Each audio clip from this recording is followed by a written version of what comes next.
కాంగ్రెస్ కు ఓటమి భయం పట్టుకుంది అంటున్నారు జగదీష్ రెడ్డి. అందుకే కాంగ్రెస్ నేతలు డబ్బులు పంచుతూ ఓటర్లను ప్రలోభాలకు గురి చేస్తున్నారంటున్నారు. ఆ బ్రేకింగ్ న్యూస్ ఇప్పుడు మనం చూస్తున్నాం. రాష్ట్రంలో పోలీసు రాజ్యం నడుస్తోంది.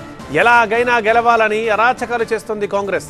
పట్టభద్రుల ఎన్నికల్లో కాంగ్రెస్ కి బుద్ధి చెప్తారు పట్టభద్రులు, ప్రశ్నించే వారిపైన దాడులు జరుగుతున్నాయి అని అంటున్నారు జగదీష్ రెడ్డి. గ్రాడ్యుయేట్ ఎమ్మెల్సీ ఎన్నికల్లో బీఆర్ఎస్ గెలుపు ఖాయమైపోయిందన్నారు బీఆర్ఎస్ ఎమ్మెల్యే జగదీష్ రెడ్డి. కాంగ్రెస్ దాడులు చేయడం మానుకోవాలంటూ హితవు పలికారు. పొద్దున పోలింగ్ ప్రారంభమైన వెంటనే మొదటి గంటలోనే పోలింగ్ పూర్తిగా కాంగ్రెస్ పార్టీ అభ్యర్థికి వ్యతిరేకంగా వచ్చిందనే విషయం స్పష్టంగా అర్థమైపోయింది.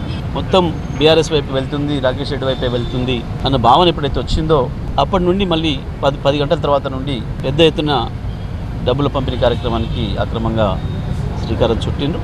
అన్ని శాసనసభ నియోజకవర్గాల్లో అన్ని బూతులలో ఈ కార్యక్రమాన్ని ప్రారంభం చేసిండ్రు. నేను దీన్ని తీవ్రంగా ఖండిస్తూ ఉన్నా. ఇండిపెండెంట్ అభ్యర్థిపై చేసిన దాన్ని కూడా తీవ్రంగా ఖండిస్తూ ఉన్నా.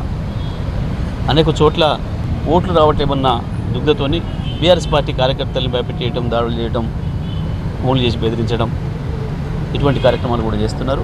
ఇప్పటికైనా కాంగ్రెస్ పార్టీ ఇటువంటి అక్రమ పద్ధతులను మానుకోవాలి.